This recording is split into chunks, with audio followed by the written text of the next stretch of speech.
Welcome to the podcast where three longtime friends talk about video games from the average gamer's perspective.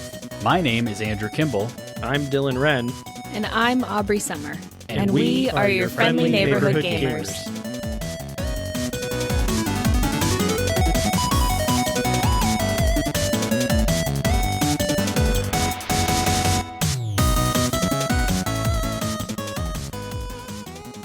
Welcome back to the neighborhood.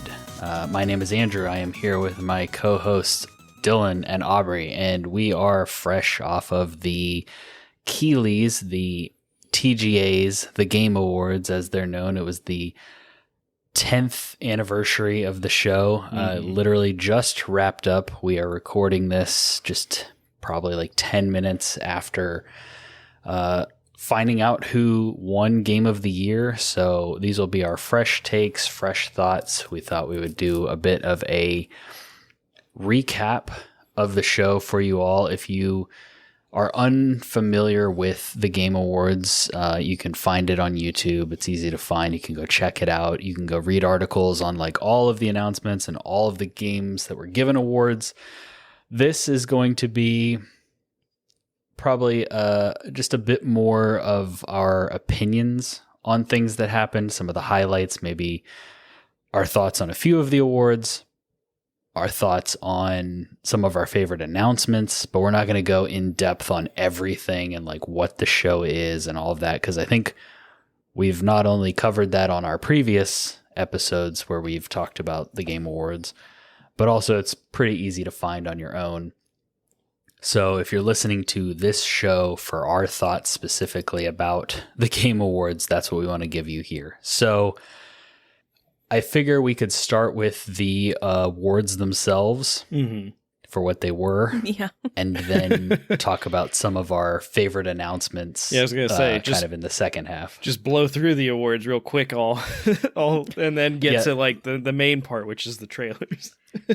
So in the pre-show, we'll talk about all the awards, like games for impact and accessibility and things like that actually, make a difference in people's lives. And then after we get our sponsorship deal from Nokia, we will State Farm show you an announcement for some new Weeb game. So yeah, it's very easy to be cynical about this show. It is, from the fact that they rush through the awards to the fact that, they have to pay their bills. And so there's a lot of like actual legit ads to the fact that it's like just super cheesy and cornball between the Muppets and the like scripted, Harrison Ford on stage and stuff like that. We've had all manner of celebrities come on and like be awkward throughout the years, and that doesn't seem to change. So it's very easy to be cynical about those things.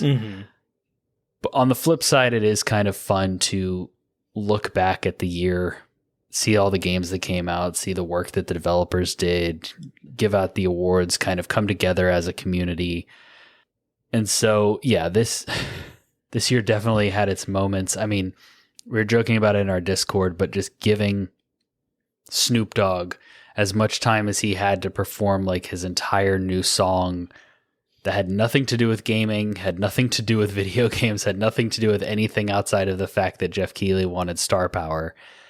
They totally could have taken that time and given it to awards or a new game announcement or anything that would actually like matter to gamers. But Jeff Keighley is determined to try to like, it's like he really wants to show other industries that like gaming is legit when gaming is bringing in more money than all of them combined. Yeah. So he's trying really hard to legitimize by, I mean, not like catering per se, because it makes sense. Like Arcane has a great soundtrack, so if you can get people from that soundtrack to come and perform, sure, like award shows have live acts, and that makes sense. Snoop Dogg being invited by virtue of, him attaching his name to a game studio that I think maybe his son started. Snoop Dogg is the ultimate live and let live. That man can do whatever he wants and it will never bother me, because I know he's not trying to bother anybody by doing it. He's just seeing these opportunities and taking them. But there is definitely like, yeah, I mean, everybody knows his name, so if you can attach it, then sure. But yeah, I don't know. It feels so disingenuous. There's this veneer of just brown nosing to it almost. Which, I mean, if it's a celebration of the medium, you want it to be like encouraging and excited and all of that. But there's just for all he does to try and legitimize it, it's immediately delegitimized by Game Awards being announced in the pre-show and going boom, boom, boom, boom, boom through like various categories. Yeah, well, and I think and this has been something that I think we've talked about every year with the Game Awards, but it's trying to be multiple different things. Like it's trying to be an awards show and be a little bit more serious about that. But the DICE Awards, like, is that. Like, the DICE Awards are where they, like, the game developers themselves vote on what are the good games for each category, you know? Mm-hmm. And so it's like we already kind of have something that does that. It's not like televised, I don't think, really. Maybe it is, but I've never watched it. And people don't watch the DICE Awards. They read the list after the fact because it's not entertaining. And so they're trying to make the Game Awards entertaining as well. And finding that balance, like everybody's got a different tolerance for what that balance looks like for them. And, you know, I'm sure there are plenty of people out there that enjoyed the Snoop Dogg performance way more than Andrew hated it, you know? But everyone's you can't make something that caters to everyone, I guess. There's going to be parts of it. Like that Okami announcement, we were all kind of like, okay, cool. I probably wouldn't. Yeah, but the Okami announcement Okami first was a video game.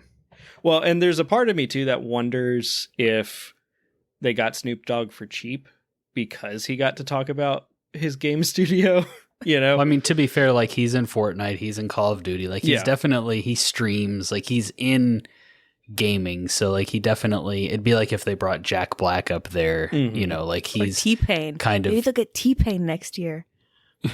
These celebrities that have kind of, like, somewhat ingrained themselves in the gaming community, like Vin Diesel, whatever, like, they've made that connection, but just, like, him being there, his performance, all of that had nothing to do with anything really gaming related, except that he did come out and say, we're going to start a studio, or we did start a studio. So that's like I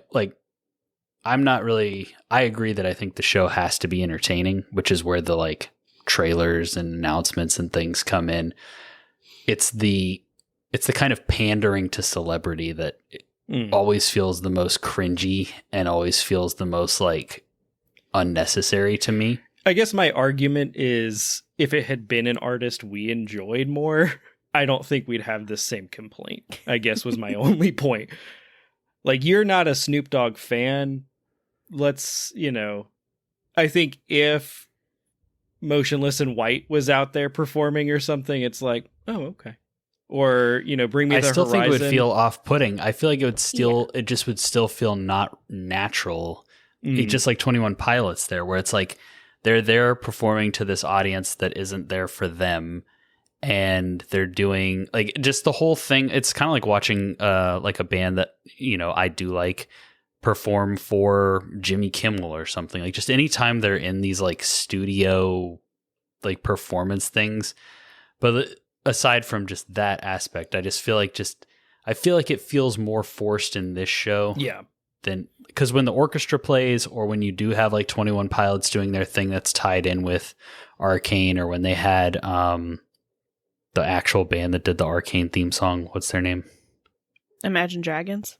Yes. Yeah, when they had Imagine Dragons play, but it was the song from Arcane, like that made more sense. Where Snoop Dogg literally was just playing like Snoop Dogg music. Yeah. It wasn't like, here's my song from this game or from this thing that you can relate to in this show. Yeah, exactly. I think the only time it's been like executed, I think, to the standard that we would all want, theoretically. Obviously, he's my favorite artist, but like Hozier performed a song with Bear McCreary from the game of the year. Like, that was a song that was in the game that was nominated for Game of the Year that he performed with the composer. Like, it's not like he got up there and did Grimes Take Me did to Church. cyberpunk stuff, which I thought fit pretty well. But yeah, it's not. Yeah, I guess it's just. And even that was also like, oh, okay, we're doing this kind of a thing. What I'm saying is there's a lot of stuff to like easily pick on, and probably justifiably so, because it adds unnecessary bloat that I honestly don't think is really needed. Like, if Snoop Dogg hadn't performed, I still think my opinion on the show would be the same / maybe better. But that's because I'm there for the awards and the like announcements, which is kind of what I want to talk about in our little recap here. So figure we'll start with the awards. Do we want to just start like at the top, like who won it, and then kind of go through some of the ones that like stood out to us? Like, we don't need to run down all of them. If you want to hear all of them, or if you want to know what all of them were, you can easily find like a recap or an article or something like that. So I figure we can discuss our thoughts on Game of the Year, and then maybe like some of the few that matter to us, like maybe indie or action game, or some of the other ones that like we actually were invested in. As much as we kind of like made fun of it for like front loading a bunch of awards, I think there was maybe a single award in the front loaded pre-show awards that I cared about. So it was like most of them were like best esports game, best fighting game, which I know people care about. I'm not a fighting game person, so I didn't care. So the games industry doesn't care about fighting games. Yeah. So, but they did have like accessibility, and they had like games for impact, and they had like, I feel like they had a few that were like family game, or was that family game that were like noteworthy enough to at least get be rushed through in the main show. Well, Nintendo didn't win family game, so they couldn't put it in the main show. I feel like it's been in the pre-show at least last year. Yeah, I don't remember the year before. Yeah, that was the moment because Joe and I were just sitting down to eat dinner when it started, and then he had sat down next to me, and then was like, the pre-show started. He's like, "It's just a pre-show. Now I'm gonna go eat and read my book," because the latest Brandon Sanderson book is out, and so he's been making his way through those 1,300 pages. And when they started announcing categories, he was like, "Wait, they're announcing awards in the pre-show?" I'm like, "Yes, babe." They do this. He's like, I forgot that they did this. I didn't think. I was like, I know they for sure did it last year, at least. He's like, oh, well, I didn't watch last year. So then he like got up and came back to like actually watch it. Yeah, I thought about seeing if Joe wanted to hop on mic, but then when you were like, he went back to his book, I was like, yeah, I'm just gonna keep this simple and just stick with the three of us on this episode. Yeah. I don't know why they call it the pre-show. I feel like they didn't this time. Okay. They didn't refer to it as the pre-show. They kept calling it what did they call it? I noticed they had a different name for it. Okay. But I can't remember, because I thought about that. I was like, yeah, they're trying to get away from the like pre-show. But it was still like, because they still had a 30-minute timer on it. Yeah, it's still a 30-minute block with like the smaller announcements with Sydney Goodman, everybody's favorite cringe, before the actual show starts. Before the king of cringe comes out. That was mean. But I guess to rip the Band-Aid off, Astro Bot swept. Oh, yeah. Gross. Well, none of us can really speak to I'm sure that it's a fine game. None of us have played it. Like, I played the I played the one that came with the PlayStation 5. Yeah, which it was really fun. It was a really solid 3D platformer with great music. It utilized the like super fancy DualSense mechanics better than probably any game that has come after it. And it was like snappy, quick, to the point, and it had a ton of like interesting Easter eggs for people who care about PlayStation and PlayStation IP. Like, you could find little Bloodborne things, you could find Uncharted things, you could find like the old consoles, old equipment, all this kind of stuff were like the collectibles and trophies and things in the game. So like, really cool idea, really cute mascot, really great music. But as far as I know, the most like recent one is an actual full game not in VR, which is what they were doing before, that kind of just takes that idea and like blows it out into a full game. It reviewed really well.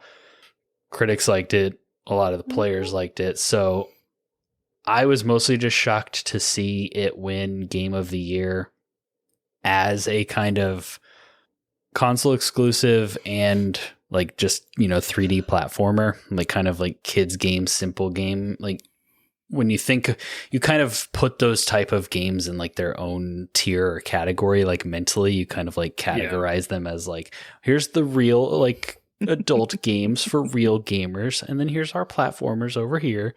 And so it's kind of, again, I haven't played it, so I can't speak on like its quality personally, but that just kind of is like at least how I compartmentalize those kind of games. So it was a little bit surprising to me. I thought for sure it was going to be between Wukong. Well, I guess I thought it was going to be between everything else except for Balatro and Astro Bot. Like I could have seen any of the other games take it. Final Fantasy, Shadow of the Erdtree, Wukong, and Metaphor. Mm-hmm.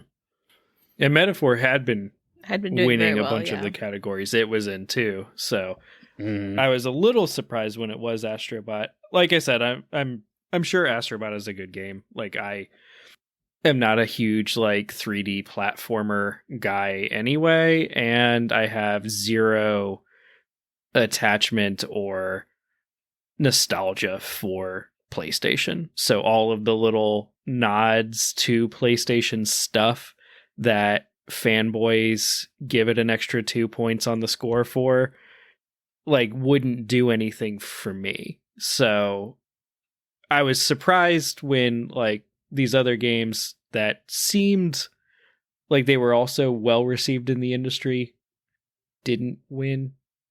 Just because, it wasn't like Astro Bot was universally loved and then like Metaphor was splitting the critics, where some critics loved it, some critics hated it, like Death Stranding or something like that. And so I think all the games that were nominated were pretty much universally good. Yeah, and like, so reviewed well. So I guess I was surprised that it was Astro Bot when there were all these other games that reviewed super well too, that, like you said, did kind of seem more up a lot of people's alley. So I really just appreciated how every time Astro Bot won an award and that the representative got up there and talked about it and talked about the experience, he was very grateful and appreciative, shouted out a lot of different people each time. But then he also kept bringing up how like he understands that this might be the first game that a lot of kids are exposed to, and how like they recognized how big a responsibility that was, and we're really grateful for the opportunity to make a game like that. And I think it is a good reminder to not try and like treat those games like they can't be art, because so much of like Nintendo stuff that they pull out, like, oh yeah, it's swept in the Nintendo category, like the family friendly category, because we don't we do, like Andrew said, kind of compartmentalize something that has impressive graphics and complex gameplay and lots of mechanics and all that kind of stuff, like your Elden Rings or your God of War Ragnaroks or whatever. Not that those games don't deserve appreciation, but it's cool to see somebody other than Nintendo make something that's not a highly detailed 3D action adventure fighter thing and have it be it's kind of like the dog shows where they're all held against the breed standard. And so like this is a analogy for it's you. An analogy that's not helping. But like you'll see the most gorgeous like Springer Spaniel or the most beautiful collie, and then it's up against a Pekingese that won the toy group, and the Pekingese takes best in show, and you're like, did you see the collie? Like, look how gorgeous this is. But the Pekingese is a better representation of that breed, and therefore is the best in show than that collie was a representation of its breed type deal. So you can't compare it. You can't compare a collie to a Pekingese. You can't compare an Astro Bot to an Elden Ring because while it's the same species, it's a completely different breed. And so you have to judge it against its own standards, which can make it kind of hard to swallow, kind of the like, but this is so good type thing. So, well, not to defend Astro Bot, I haven't played any of the Game of the Year games, so I can't comment on the quality of any of them, but the team itself seemed really nice and appreciative, and I've heard really good things about Astro Bot, so. Yeah, well, in Game of the Year, I think, like you were kind of saying, is maybe the most contentious because it is so varied versus, like best RPG. It's a lot easier for people. Like, if you like RPGs, you probably have a better understanding and opinion of the games in that category versus Game of the Year, where it's like, well, maybe I didn't play the like poker deck builder roguelike game, because that's not a game that's, that interesting to me or whatever. So I don't even know if it's any good. I just played, this one game and I really like it. So, and, it's an award show. Very rarely is there ever a game that is universally like everybody is happy with it winning. There are going to be people who are like, oh man, I wanted this other one to win. Mm-hmm. Or even some that are easier to swallow. People listening. Yeah. So just remember, it's not for you. It's for Jeff Keighley and his friends. Well, and just because a game isn't for you doesn't mean it's not a good game. I think there's that nuance that sometimes gets lost in the games industry where it's like everything has to be for me or it's not good. I'm curious if it's genre is what had it like kind of counted out for most people, or because of the like heavy nostalgia reliance that had kind of counted it out for most people. It's nostalgia, and it's because the games industry is predominantly PlayStation outside of PC. Like, if they're not playing games on PC, they're probably playing them on PlayStation. Well established, and they grew up on PlayStation. And so, like, the PlayStation nostalgia, but also it's like a really just solid 3D platformer that did really well. Well, did Mario Odyssey win? Yes or no? No, Breath of the Wild. Oh, I forgot those games came out the same year. Okay. But like you were saying, this is a very interesting year for Game of the Year because, it's like, how do you compare an expansion with like a 10 out of 10 expansion for a 10 out of 10 game with a card game, with a solid platformer, with a super JRPG-ass JRPG? Like, they're all wildly different. It's really hard to just, it's hard to determine, and, that's what the voting is for. And ultimately, the industry decided on Astro Bot. It also swept a few other categories. Were there any other standout awards that you guys wanted to mention or talk about? Melina Juergens. Yeah, that was the one I was looking for. Best performance. Yeah, the one thing that Hellblade deserved was recognition for the voice actor, which I didn't realize that she had also won for the first game. So voice actor and the mocap, like she is Senua and in every part of it. And that when I was looking down like the list of the nominations and everything weeks ago and seeing like what Hellblade was up for, because I think that's the only game that was nominated for anything that I played. I have not played a lot of new games this year. And our Game Awards episode will be interesting. Yeah. I got nothing. Aubrey's like, have you heard of Spiritfarer? Right. I decided to write a video essay on it, and so I played it for 3 months. Like she being like the face of that story and of that experience, and like I think they rightly rely kind of heavily on her for it. So, I mean, all the flowers to her. We saw you had posted in the Discord the same time I had the thought for like best narrative when you said not Hellblade, I literally had turned to Joe and said not Hellblade. Like, yeah, no, not Hellblade. that narrative, not the second one. Fell apart in the second act half. and never picked itself back up.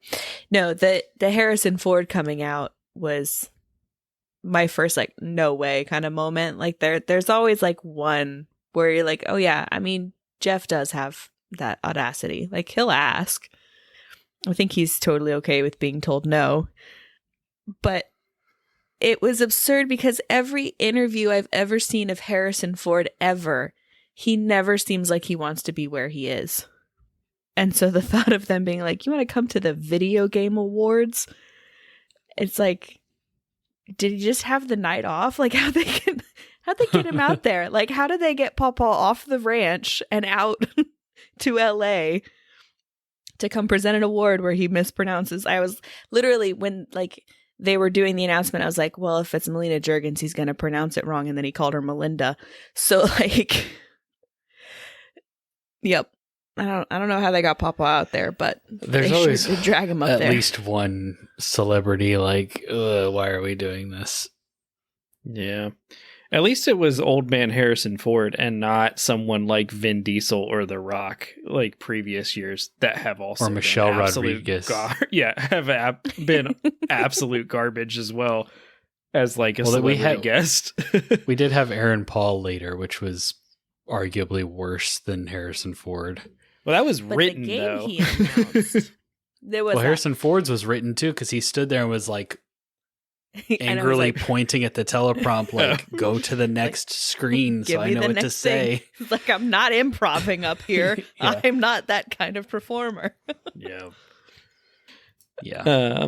So let's see. We're doing. But, you know, he's going to bring authenticity to everything he does. It's just, you know, maybe Harrison not what Ford his or PR Aaron people. Paul? Harrison Ford. Oh, okay. It's just maybe not what his PR manager would want him to bring. Mm-hmm. I mean, does anyone care anymore though? Like, you know, he was Han Solo and Indiana Jones. It's like, you do what you want to do, man.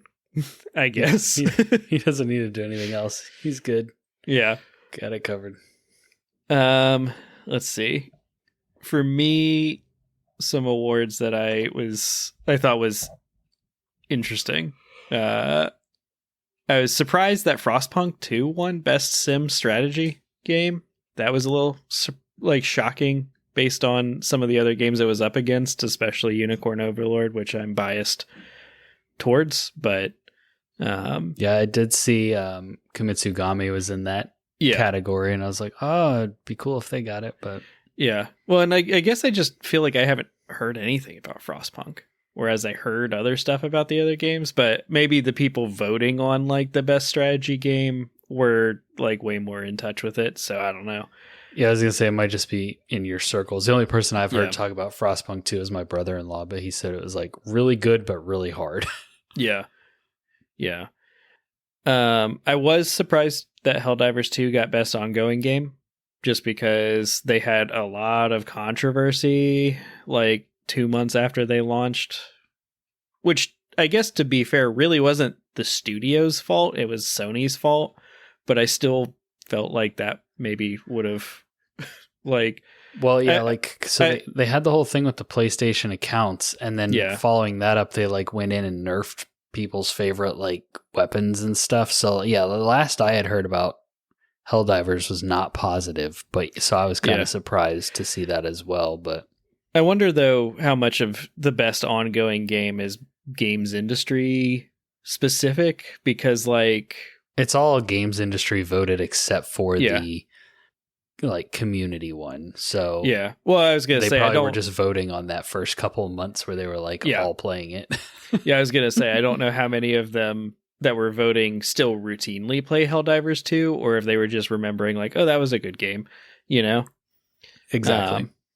It was the fresh option when compared to like Destiny and Final Fantasy 14 and all the games that are always there every year. So yeah, and those games were in the community support one as well, which Baldur's Gate 3 won, which, you know, shout out to Baldur's Gate 3. Mm-hmm. They just released a pretty big patch here recently, added new subclasses to everything. Yep.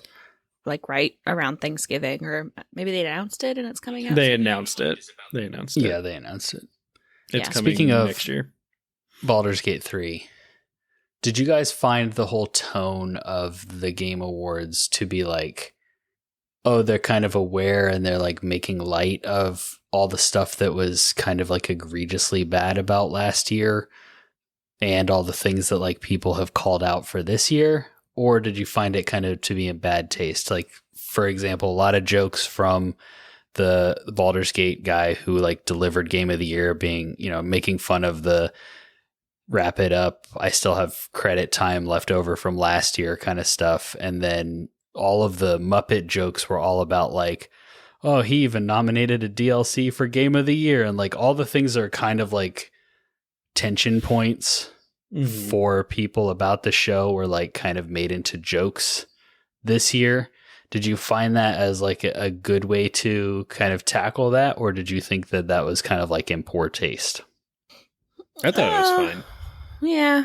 I mean, in the case of the Baldur's Gate 3 dev, like he got the opportunity to say something that was worth saying. He wasn't like, oh, I've got, 3 minutes credit time. Let me just, bullshit around. Like he said something that I found to be like really thoughtful and nice and very optimistic about the games industry.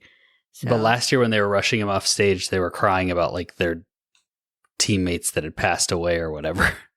I mean, they can't undo that, like he's been rushed off the stage. It's happened. Like they've let it stand. And so like, right. But I feel like, I guess what I'm saying, I haven't seen anything from Keeley or the Game Awards officially or whatever, like basically coming out and saying, hey guys, we realized that the like rushing people off stage was a bit aggressive. We apologize for that. We're going to make it right next year kind of thing. The first thing that I've seen about it at all is them making jokes about it this year, I guess is what I'm saying. And maybe I missed where they came out and were like, hey, we realized that was in bad taste. We apologize. I feel like there was maybe something that they said, but also counterpoint, you're talking about trying to have a discourse with gamers. So like it's a pointless endeavor anyway. Like if Jeff had come out and apologized on gamers, so like this show isn't really for the gamers, it's for the industry, and it's also for people like it's for like hyping up new stuff that's but like the gamers are the ones that are having the conversations about should a DLC or an expansion be eligible or not. And that's not something that has like there was no I never heard any discussion or saw any discussion about that. It was just kind of like Keeley decided and then they just moved forward. And then when there was any sort of backlash or discussion about it after the fact, he was just like, it seems like he doesn't ever interact or respond to any of the contention, I guess. I'm not sure what the right word I'm trying to look for. And then when they did this year of just like, the things that were kind of pain points last year for the gamers and the industry at large. Like there was a lot of industry people that didn't like the like wrap it up kind of timer thing they had. The way they brought it up this year was just to like make jokes about it. Well, and as long as they like don't do it again. I'm sure there's a lot of behind the scenes things of Keeley being like, hey, we apologize for this. We're, we're not going to do that again this year. We realize, but like there was no public. Yeah. I guess I think about it as like, don't feed the trolls, like I don't think Jeff Keighley owes me an explanation because he didn't do it to me, and as long as he's seemingly changed it this year, like to me, it's way more important that it seems like they responded to what people had issues with last year than him making some half-hearted social media corporate bullshit thing, like that to me wouldn't matter at all. It's more so the fact that like they didn't have timers. They weren't rushing people off stage, So, and I think if he had come out and said something, people would have taken him to task over it and complained and turned it into like a just whiny little bitch fest anyway. So been like, oh, well, it's not enough, or Yeah. you should be sorry, or crap like that. I think the Muppets have gotten progressively less fun every year. Statler and Waldorf were a surprise. I wasn't expecting both of them, and I do think for what he had them do, it made sense. I felt like the Muppets worked the best this year out of any other year he's had them, personally. Yeah. Well, and I always the Muppets that are essentially just you. I always kind of like oscillate back and forth of like kind of cringing, but then they kind of get like a giggle out of me because I love the Muppets and the like sense of humor. So I did get a couple genuine laughs out of some of the Statler and Waldorf bits, but not about the like commenting on the controversy so much. Like the first one that got a laugh out of me was one of them being like, does Kojima know that he's his best friend? Like that one got an actual laugh out of me. Like those are pretty good. Yeah. But well, and that's why I thought that they played better than like, I don't remember, Animal. like Gonzo coming up on stage and being like, hey, Jeff Keighley, how's that going? Whereas these guys, playing the role of like the heckler and making fun of the, like, I thought that was a good way for him to kind of show that he is aware of like the gaming community perception and like the kind of jokes about him and stuff of like him and Keighley and, or not him and Kojima. I mean, like, I thought that those were pretty good. It was, I thought that played better than the, like Animal and some of the others that have come out and just kind of been there. Been Muppets. Yeah. Well, and it was a way for him to kind of acknowledge, like, again, we hear what you're saying. Maybe we're likening you to these, two grumpy old men up in the balcony that never have anything positive to say. But I think it was probably the gentlest way he could incorporate that and include like, hey, we hear your criticism without having like some overly serious like Disney placard at the front or whatever of like, this Game Award ceremony is a product of its time. Back when we would rush people off stage while they were crying about loved ones. So I don't know. Poor taste is a little harsh, but like everything, it just kind of made you cringe a little bit. Just a baseline of cringe through most of the show. It's the cringe awards. And I don't watch other award shows, so I don't know. Like, that is the thing. Do you watch I don't know if I the Emmys or the Grammys or the like? I feel like it's probably the same for like the Oscars, but I just don't watch them because I don't care. The Oscars are even worse because they'll announce entire categories while they're at commercial breaks. So, there'll be best costuming or CG or stuff like that. Like, and it's a lot of like the bedrock stuff that doesn't necessarily have like famous names attached to it, but the stuff that like, if the costuming in your period film sucks, people are going to notice and call it out. But like, nobody knows this seamstress's name who's managing all of this. So we'll announce that they won during the commercial break. I've never, like, we're not heavy mainstream music listeners, so like the Grammys have never held much appeal for me. I don't think anyone's watching the Tonys. So. Well, and like as pretentious and out of touch as like Keighley and some of his celebrities and stuff might be, like anything out of Hollywood is so freaking I was gonna say touch with reality and like the average person that it's like I could not stomach just sitting there and watching these idiots just get high on each other's farts for 3 hours. I'm sorry. The self-congratulate. Like occasionally, like I watched Billie Eilish's performance of No Time to Die when she performed that at the Oscars. Right, like you can watch some highlights from them. Yeah, exactly. Yeah. I'd be like, oh, this is kind of interesting that came out of that. Yeah. Yeah, I watched Will Smith get slap. The whole world watched that. That has become like a meme, a generational thing. Yeah. Are there any other awards you want to shout out before we move into announcements? What do you think of the score / music? Because I feel like you probably played more of those games, right? It was Final Fantasy that won. Yeah, that makes sense. Okay. I mean, it's freaking Final Fantasy, and it's not it's not only is it just Final Fantasy, but it's like Final Fantasy reinventing like one of the most nostalgic Final Fantasy games of all time. And like the music is really excellent in both Remake and Rebirth. Stellar Blade has really good music. I was surprised to see Stellar Blade there. I didn't. Their music is very derivative. Well, derivative is a harsh word. It's very inspired by like the whole game of Nier. Okay. So like it has very Nier Automata vibes, which Nier Automata has incredible music. So Stellar Blade was like my personal choice, but then when it went to Final Fantasy, I was like, yeah, I mean, that makes sense. Yeah. Like, yeah. it's hard to beat. Like Final Fantasy is kind of like when you think about really good orchestral and like memorable video game music, you think of like Zelda, Final Fantasy, like those are the kind of juggernauts. Yeah. So I felt like, and I don't know why I felt like this, but I felt like Silent Hill 2 should have taken something. I don't know like why. I feel like maybe narrative it could have. Maybe because Resident Evil 4 was nominated last year.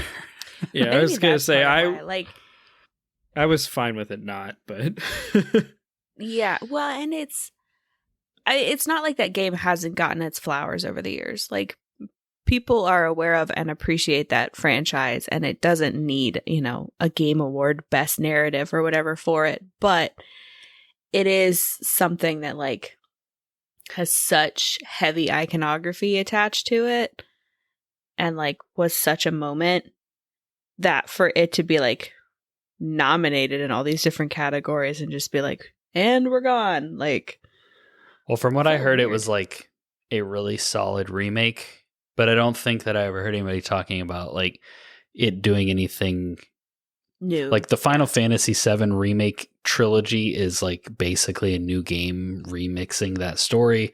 The Resident Evil remakes have like changed up stuff from the old games to like either take stuff out or add stuff or fix stuff that was wrong, like broken, or like they've taken the opportunity to and also they changed like how the game plays fundamentally, which I think Silent Hill did as well. Mm-hmm. But I haven't heard anybody talking about Silent Hill 2 and being like, it's an incredible remake. This is just like just like the best thing I've ever played. It was like, it's a really good remake of a game that we really liked back in the day kind of thing. Not It wasn't like earth shattering.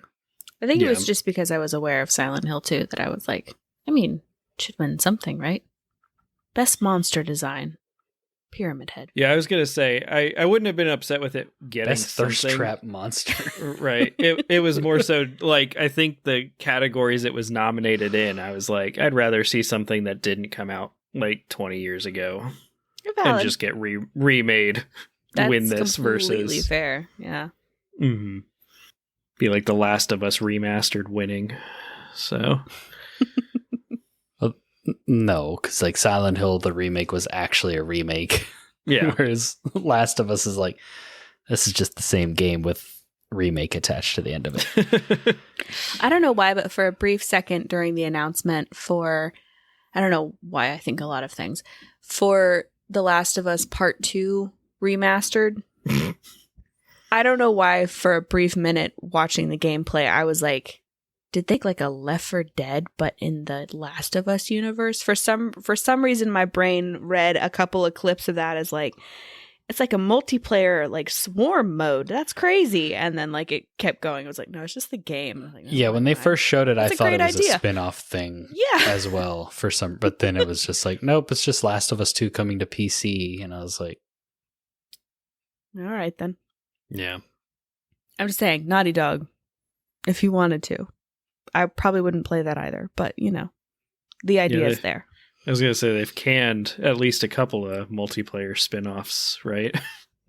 Yeah, The Last of Us 2 like multiplayer thing got canceled. Which, speaking of Naughty Dog and The Last of Us, they were like the one more thing as far as announcements. Naughty Dog, there was a Guardians of the Galaxy, No Man's Sky, Star Wars-esque like setting of kind of like retro Cowboy future. Bebop. I've never watched that. I don't think anybody's You ever should. watched that. I'm pretty sure You're you're a the only liar. person. I've never even heard of that show before. I've heard of it, watched video essays on it, have not watched the show. And if you would have told me guess who is the developer behind this game, I probably would not have gotten to Naughty Dog for quite a while. So like that was genuinely a pretty big surprise because neat. I thought for sure they were just going to keep milking the same franchises they have because they're so successful. So to see them like taking a complete left turn and doing like a third person action space bounty hunter retro sci-fi thing, I was like, yeah, this looks pretty cool. Yeah. I have not enjoyed the gameplay of any Naughty Dog game that I've played. Maybe since like Spyro and Crash Bandicoot. Wow. They didn't make Spyro, did they? They Crash Bandicoot. Made Spyro. They did Crash Bandicoot. They made Crash Bandicoot. I like Crash Bandicoot. But like Last of Us 2 was a lot better than Last of Us 1. But their gameplay to me always feels clunky. And then they tell like they have really good visuals and really good storytelling and stuff like that. Kind of like Rockstar, except I enjoy Rockstar's gameplay a lot more than Naughty Dog. Yeah, I was going to say, winner of the most anticipated award, GTA 6, which is going to be a clunky-ass game. Maybe. And it's going to continue to win most anticipated for...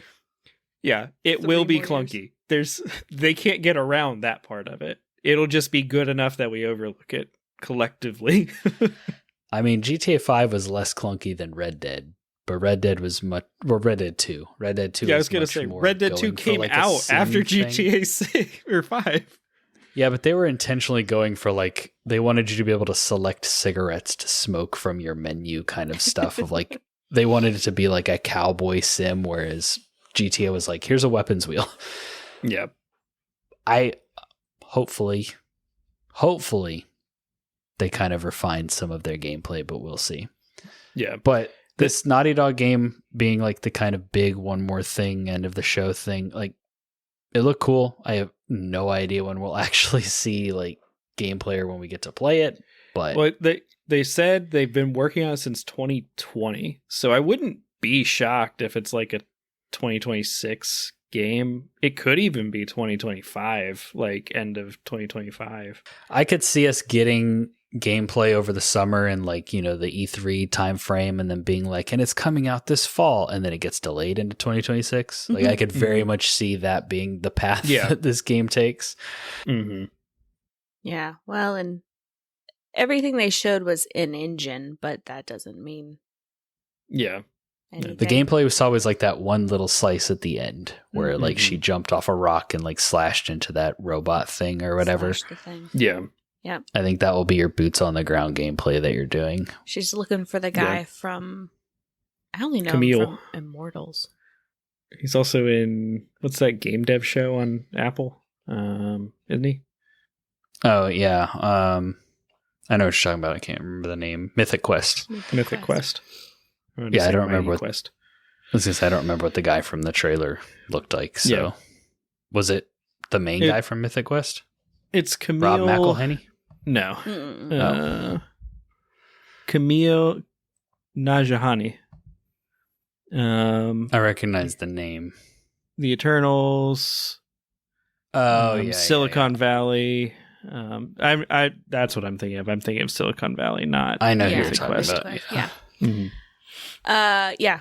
Thoughts? She's in a Porsche. Yeah, Her that was spaceship cool. was a Porsche brand.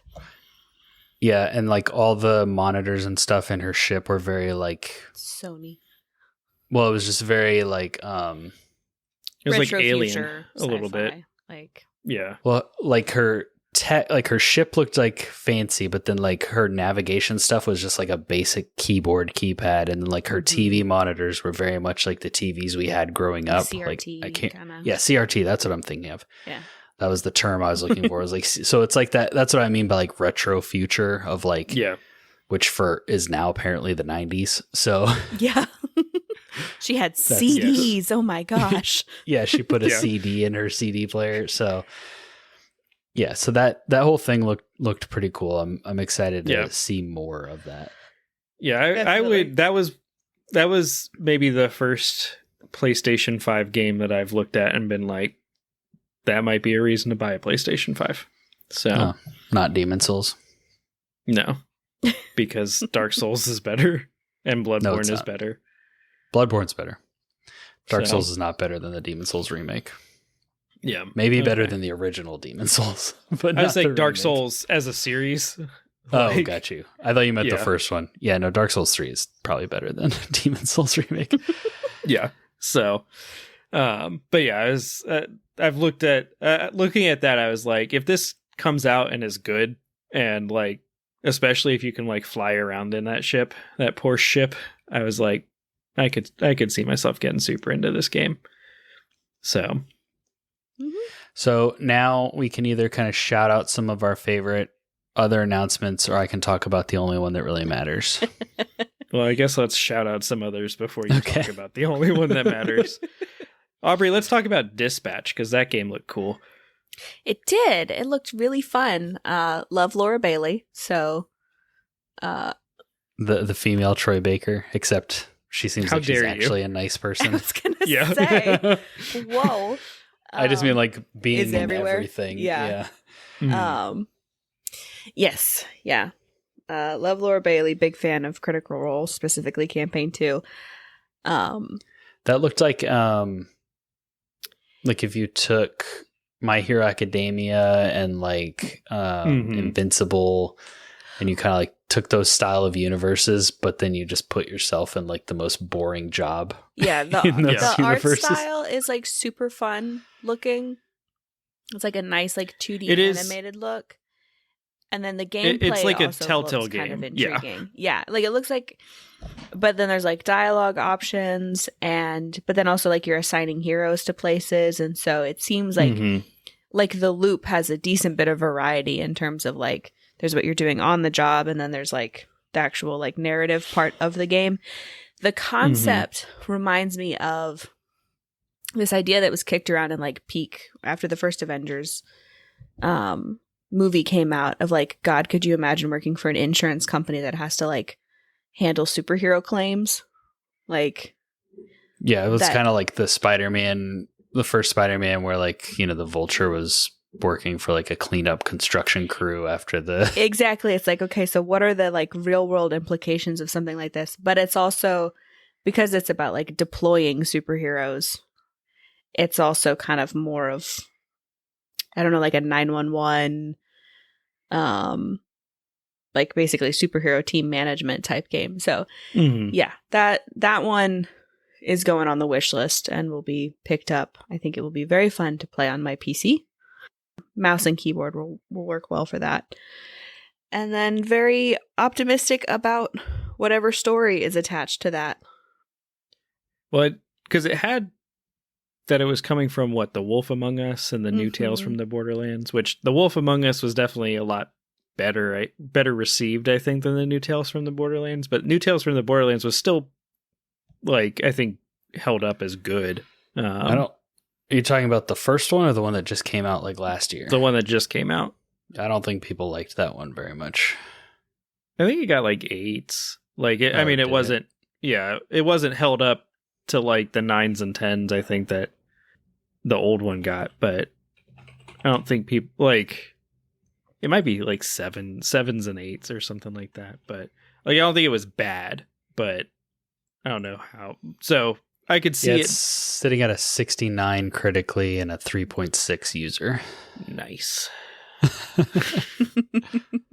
But I know that a lot of Telltale talent kind of like spun off, and now we're Mhm. kind of starting to see their various other projects. So Yeah. hopefully Yeah. this will be one of the better ones. The Wolf Among Us is fantastic. So Yeah.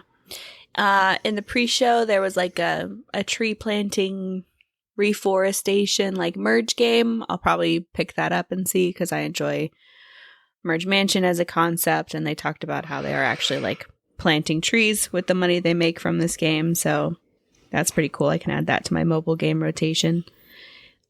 we should do a shout out of just like the renaissance of mech games. Yeah. There are just multiple mech games announced and coming out that all look pretty dope. Yeah, and one of them was by the like Shadow of the Colossus guy.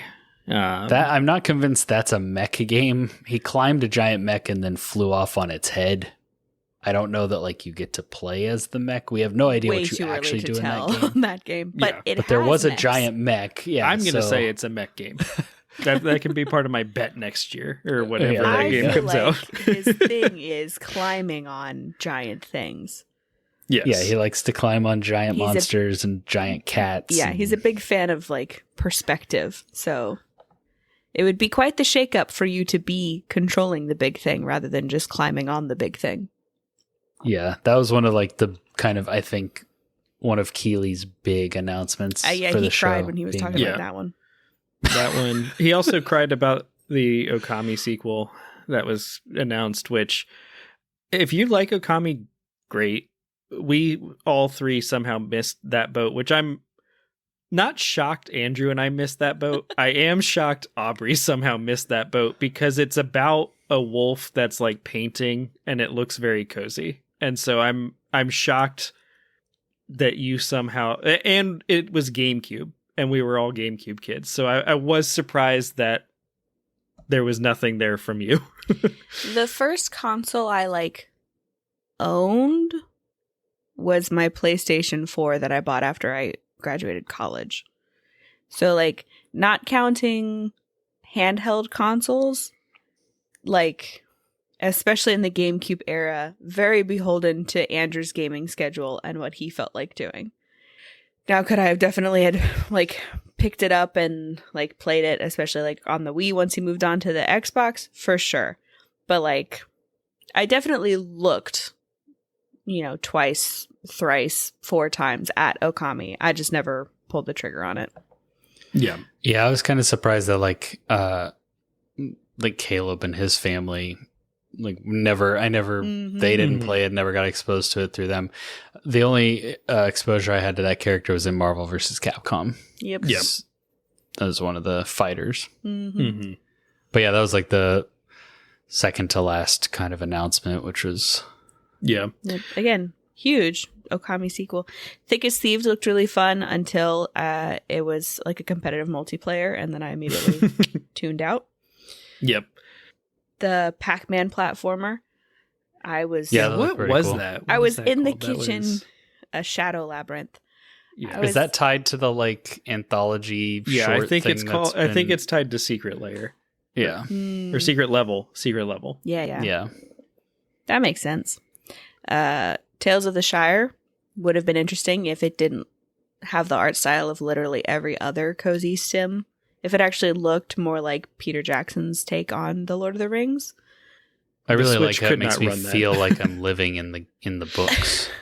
Mm-hmm. Like it, I could not tell it apart from any other like Little Witch Villager game that's out there. Like What Yeah. about the big feet? I didn't even clock that. Again, we were putting leftovers away. We were cleaning the kitchen when that one was going on. So like No, yeah, didn't get for a close sure. look at it, but even just the glance at it was like, okay, guys, come on. Visually distinct. Yeah.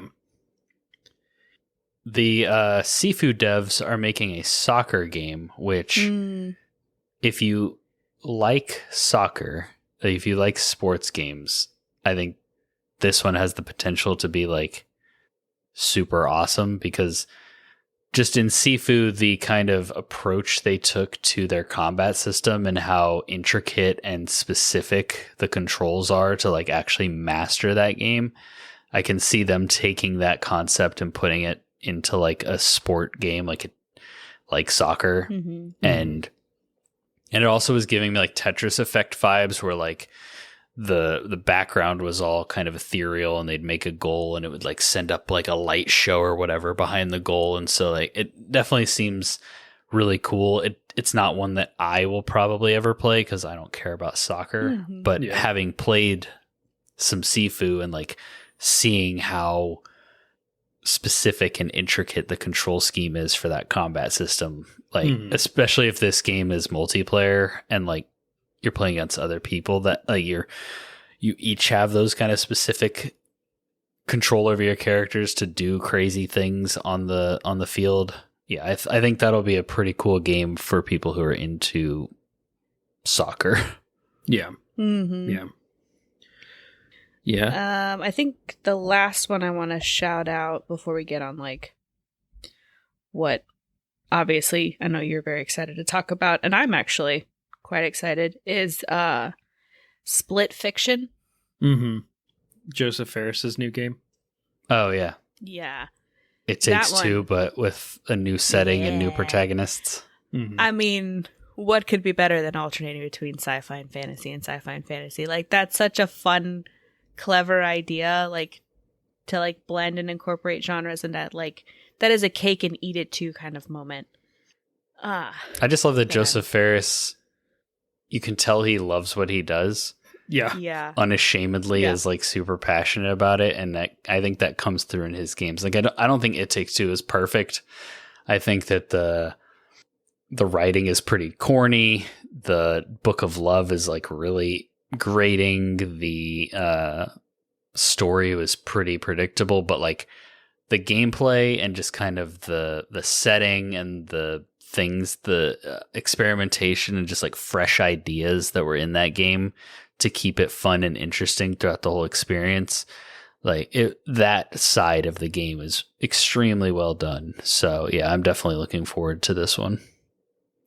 He loves what he does. He loves his daughters. He loves his wife. He loves his team back home. He loves the Game Awards. He doesn't like the Oscars though. No, that man is full of love. Yeah.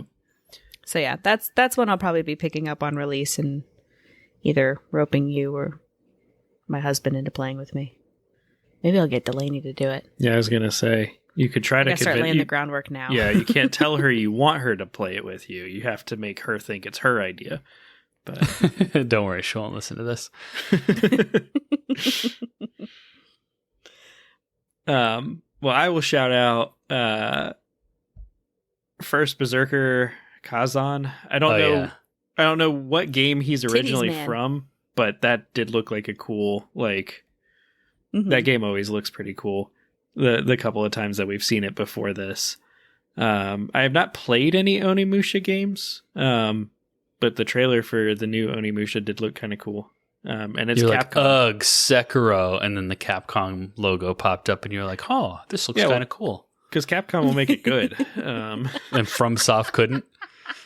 Yeah, FromSoft is too married to their need to be like masochistically difficult. So, Turok Origins, I will play the Dino Shooty game. You know, people have been clamoring for a new Dino Crisis and Turok. I feel like so. I was gonna say, I feel like as long as I've been gaming, people have been clamoring for new Turok. So I kind of expected this to be one of the ones that, you know, Keeley was super proud to announce, but it didn't seem like it was as big of a deal as some of the others to him. Yeah, it kind of fell in the middle. That got a little bit slower. Mm-hmm. There were 2 new games from Yakuza devs that were announced. There was like Yakuza, but it's a fighting game, and then Yakuza, but it's in 1915 San Francisco. Project Century, I think? Yes. Yeah. Virtua Fighter and Project Century. I'll say Virtua Fighter is like... I know it's actually a thing. It's a classic fighting game that, it's been around for a while. Project Century looks really cool. Yeah, I was going to say, Project Century is definitely the one I'm way more interested in. I'm not going to play the fighting game because I don't care about fighting games. But I like the Yakuza games. Like, I like Yakuza 7 and I like Judgment. And so this one, you know, I'm interested to see what they do there. Did anyone? The Mafia game, too. Oh, yeah, the Mafia game. I'm excited for that. That was a reminder that I need to go play the other Mafia games. Yeah, I played 3 at launch or like shortly thereafter, and then I just last year, I think, last year technically still. Yeah. But almost 2 years ago, played the like remake of the first one and had a really good time with it. So, did we care about Borderlands 4? I couldn't decide. It really did nothing for me, but I was also like, I like the idea of Borderlands. I have fond memories of Borderlands 1 and 2. Borderlands is a series to me that feels trapped in time, like trapped. It's of its era, and it never found a way to kind of move forward. Well, it takes so long now. Like, I don't have that kind of time. This trailer didn't really do anything to tell me that it was going to be any different from 2. So I feel like I got the Borderlands experience when I played through 2. And this one didn't look any different. So I was like, meh. The trailer looked like it was for 2 different games. Yeah, they did have like a weird... Whatever that cinematic was. Cinematic-y one? Yeah. It's like, are they introducing aliens to Borderlands? Like, what is this warp gate thing? Yeah. If I was going to play a Borderlands game, I'd probably play the Tiny Tina's one just because it's like a slightly different setting and it's more like fantastical or whatever, just because the gameplay hasn't evolved really. So like for me, that slight different palette swap is more interesting than, I don't know. I mean, maybe they'll come out and talk about 4 a little bit more about like the things they're changing. And I'll be like, oh, actually that sounds kind of cool. Yeah.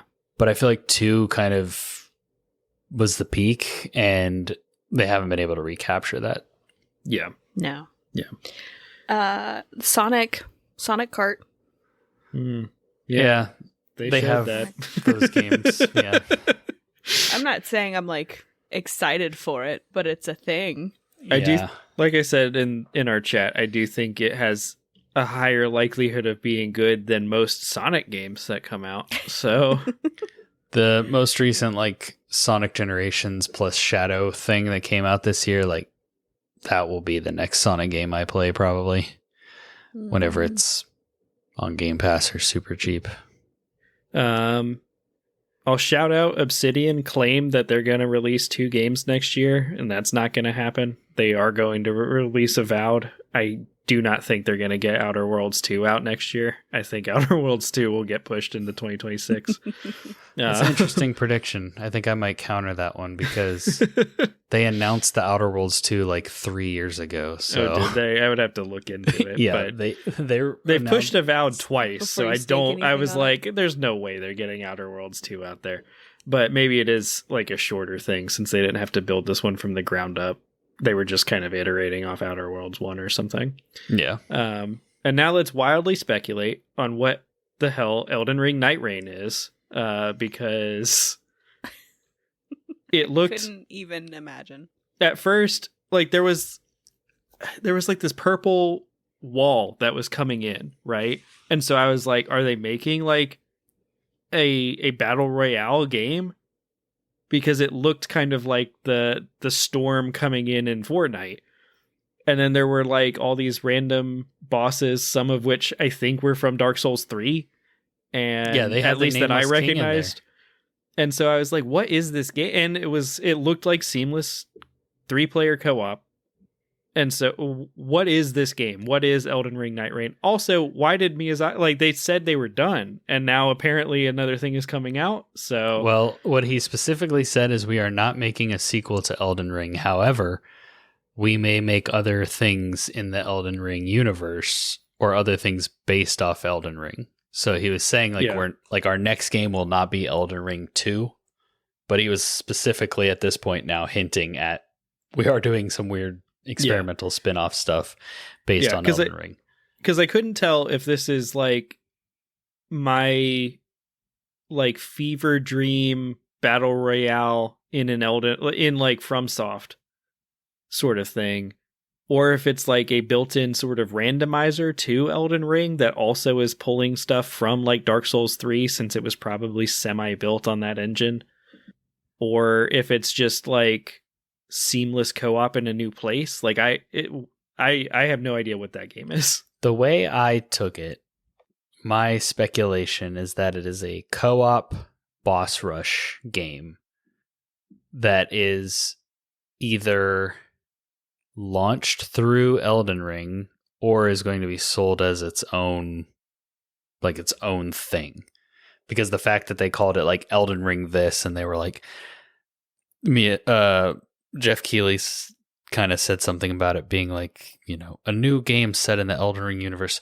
It's like my speculation, and you know, by the time this episode comes out, maybe there will be more detailed articles and stuff we've read, but like we're just now coming off the show.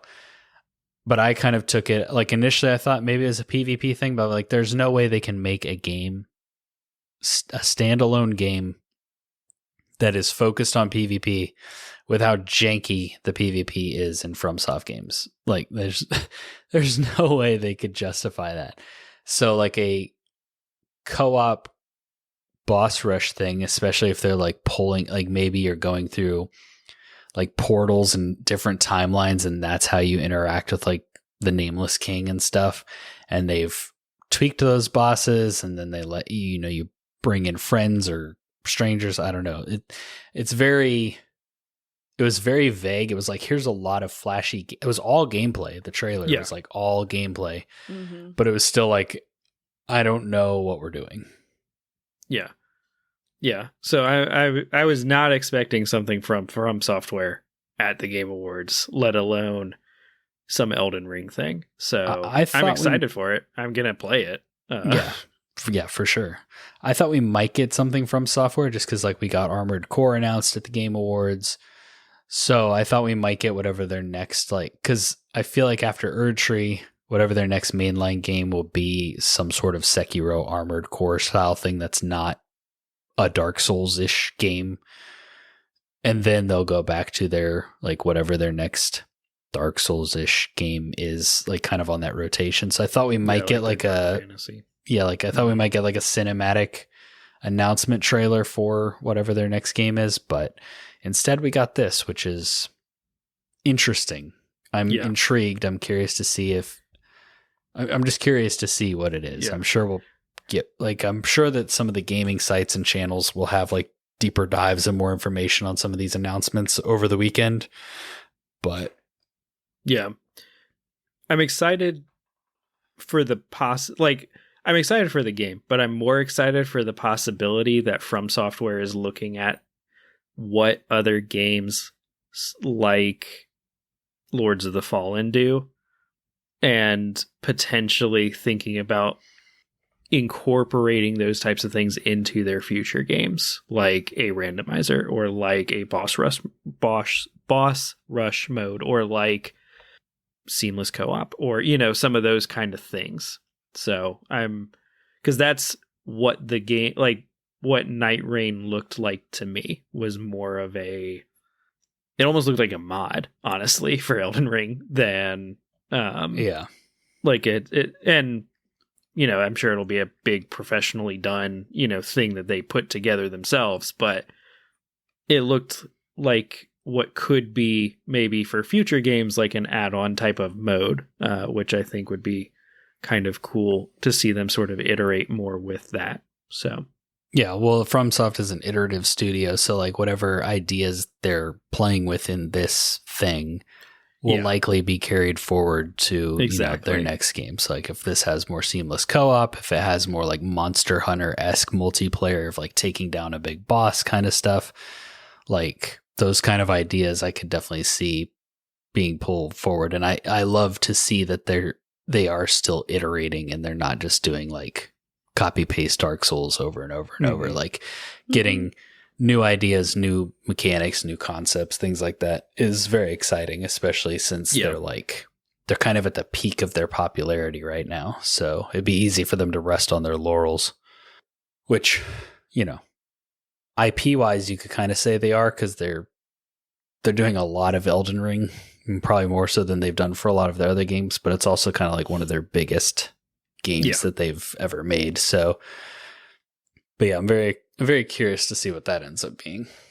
But to round this thing out, to kind of bring it into a close before we bring up some of our community's thoughts at the end, they opened the show with arguably their biggest announcement. Yeah, they did. And then couldn't really ever achieve those heights again. But we actually got our first cinematic trailer for the upcoming Witcher game.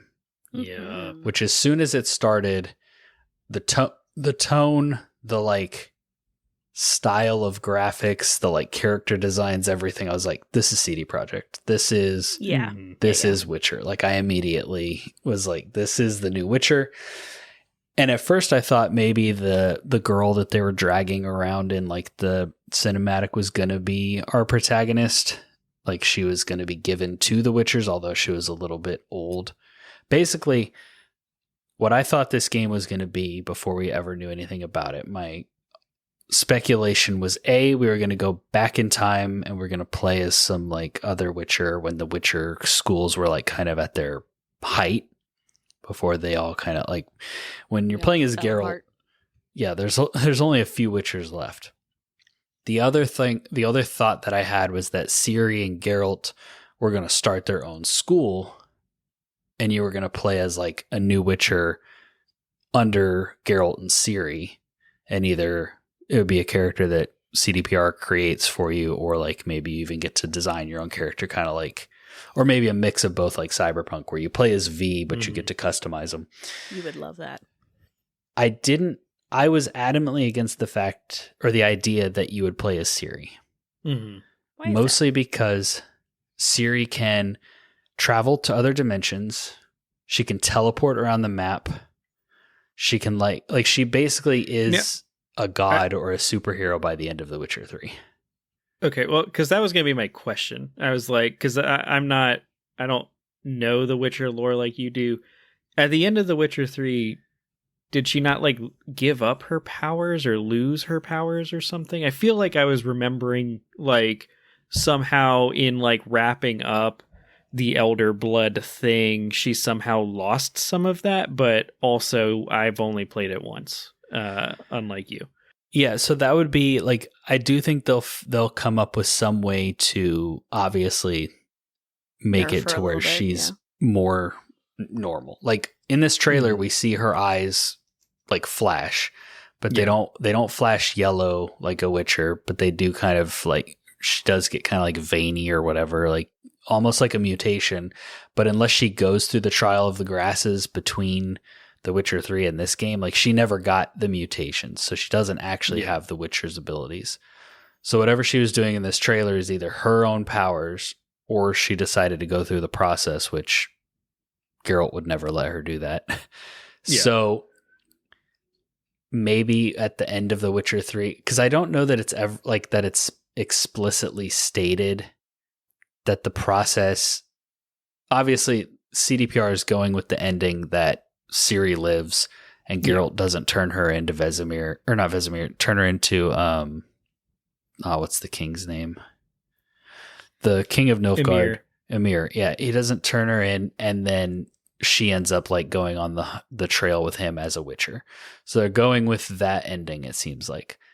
So in that ending, she is kind of like, her intentions are to kind of sacrifice herself to save the world. Geralt ends up saving her, and they save the world without her having to die, mostly because he decided to be a good dad instead of a bad dad. And so in that process where she's like trying to sacrifice herself, maybe that like saps her strength back down to normal again, or if she can't go through like the trial of the grasses, maybe they like sort of be like, it sapped her powers enough, but like her powers like make up for the fact that she hasn't, like she can't do the same things that the Witchers can do. So, because like in The Witcher 3, the game, you could play as her in a few sections, and when you did, by the like final section you were playing as her, you could like teleport around, you could zip around, you were basically unstoppable. You were hacking dudes in half in like a single swing. And so that was why I always thought CD Projekt would kind of veer away from her as the playable character and maybe just have her be like a character you interact with. But it seems like they've opted to go for the route where you get to play as her, and based on the cinematic trailer, she seems awesome. She seems less super powered. Like she was struggling with this monster, but she did end up like pulling out some minor magic to help her. Magic. And then she seemed like she has a new voice actor. So those are kind of the things I picked out initially.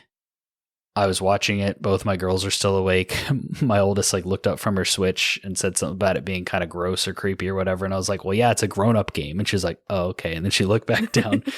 So yeah. How long do you think this is set after like The Witcher 3? Because Ciri, how does Ciri age normally? Or is she also like age like Geralt and Yennefer? No, she doesn't age like they do, because Yennefer's using magic to stay young essentially forever. Geralt's age is slowed from his mutations. She has the Elder Blood, which is like Elf blood? It's elf blood that's like it's descendant from like an elder race of elves. So in the books, she's a child. And then that's why in Witcher 3, like Geralt and Yennefer are talking about how like they imagine how she's grown and stuff. Because even when they die at the end of the books, she's still maybe a preteen. And so, yeah, I think she is a preteen because she does like some relationship kind of stuff. So maybe in her teens, her young teens. So it feels like her childhood years, at least childhood into like adolescence, were pretty normally paced.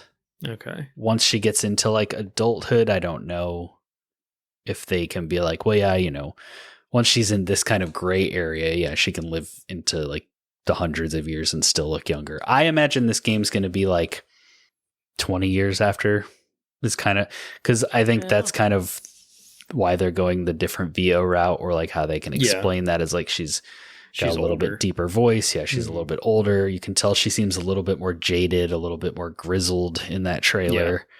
So I could see her having been on the job for a while at this point.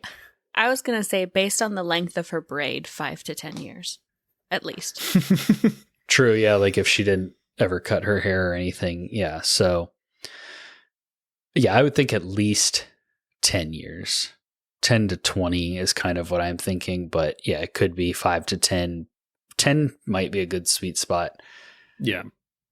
I think Doug Cockle's obviously coming back. They're going to have Geralt be a character in the game, but you're not obviously playing as him. And then they had him like voice a line at the end of the trailer, which dude needs to get his Geralt voice back in check, because that did not sound quite right. Maybe Ciri's going to find Geralt this time and get distracted by playing Gwent along the way. Maybe, except if they stick with the canon ending, Geralt is with whichever lover you chose at the end of Blood and Wine, and he's just like living his best life. Which fat and happy. Yeah, there's no happy endings in this universe, so he probably got pulled out of retirement.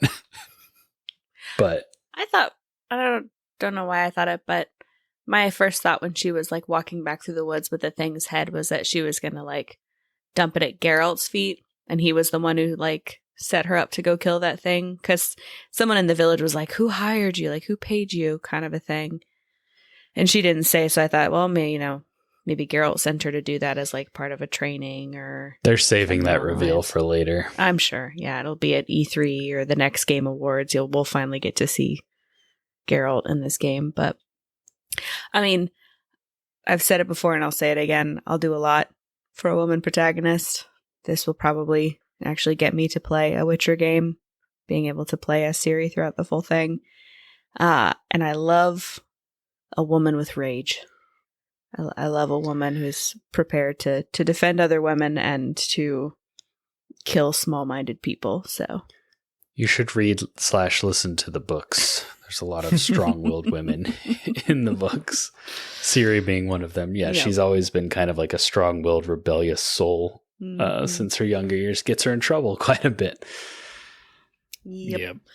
But yeah, I'm excited. It was a very good way to kick off the show. They didn't have anything to like maintain that momentum, but yeah, it was nothing for us. I do think there were announcements that they made later on in the show that were arguably bigger for a lot of people, but I don't think we cared about them. I don't know if they were arguably bigger. Like the Naughty Dog announcement, maybe, but like CD Projekt is multi-platform, and The Witcher 3 is like one of the most popular games of all time. I know that there was definitely stuff in the show that spoke to various other people. There was stuff in the show that spoke to me later on that I was like, oh, that's cool. But there's nothing as exciting as like next to announcing another Rockstar game or something, like the next CDPR game. That's a pretty big announcement. Yeah. I was surprised that was not later in the show. Yeah. So to kick it off, that was big. Especially when you put it Elden Ring Night Rain right after. Like, I feel like you could have started with Elden Ring Night Rain and then like... And we still would have been like, oh, what? More Elden Ring? Yeah. And then like moved Okami up and then like had the 1-2 punch of Witcher 4 and whatever Naughty Dog's new game is called. I forget. Which the only downside about the Witcher announcement is... We know CD Projekt's track record as far as like how long it takes them to actually put out a game once they've kind of announced it. And we just got the announcement like a month or something ago that like Witcher 4 has entered full development. Yeah. So this is at least 2 years away. At least. Yeah, at least. And we don't want another rough start like with Cyberpunk. So take your time. No, which hopefully they've learned. Take your time. Well, yes, they've done a ton to Cyberpunk to like make it arguably the game it should have been at launch. But like the game they released was good. What they should have done was just say, we're not going to try to release this on last gen. And so hopefully they don't do that again. Because they didn't do that for Witcher 3. They didn't try to release that on Xbox 360. And I don't think we're only 2 or 3 years away from a new set of consoles. I think we've got... Oh yeah, we've got more time. So yeah, and I think the console game is changing and PC and like I don't know. Yeah, like just everything Xbox is doing, and it's definitely a different beast than it was when they released Witcher 3 for sure, and even Cyberpunk. So, but yeah, that was definitely my biggest thing. Very excited for that, obviously. The last thing we will talk about here is as we wrap this up, every year we do a little chat in our Discord while the show's going, kind of talk about things as they come up. Dylan threw out in that channel if anybody wanted to share their thoughts to speak up, and we would talk about them on the show. So briefly, we will shout out some of the we'll shout out all the few responses that we got in Discord. Starting it off with John with no H, John Haig. He said that Witcher 4 and the new Naughty Dog game were the highlights, but overall kind of meh show for a 10th year anniversary. I guess that was mainly his thoughts. His other comments weren't really about that. So I agree. As I say, I'm kind of on the same boat. I think that the show itself, I don't think it really like was super, like I don't think it was much different from like the 9th show. So I don't know that like the 10th year anniversary really did anything super special. Like production was good. Like the show flowed really well. I thought that, it was a good show as far as that. But yeah, as far as like they weren't giving away 10 what Steam decks every minute. So no, it's true. Well, and like Aubrey was saying earlier, like I really haven't played a ton of the games that were on this year's list, and so I really didn't care who won most categories. Yeah, I didn't have a lot of like personal stake this year, a lot of skin in the game. Like I really, when Red Dead 2 was nominated, when some of these other games that I've actually played like Zelda were nominated, like I was more interested to see like how things would shake out. But yeah, this year like I was much more watching it for the announcements. Yeah, like I want to play Metaphor, and like some of the other games look cool. I probably will play Balatro eventually when I decide which platform I'm going to buy it on. But mobile. Yeah. And I want to play Wukong at some point, but exactly. If when Wukong comes to Xbox, I'll probably play it. So like there are games I'm interested in playing, it's just none that I had played already. Exactly. So yeah.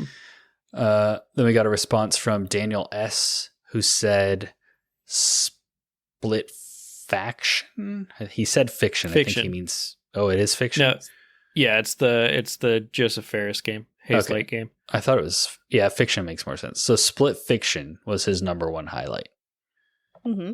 Which, Yep, we talked about that game. Looks really cool. Mm-hmm. It does look cool.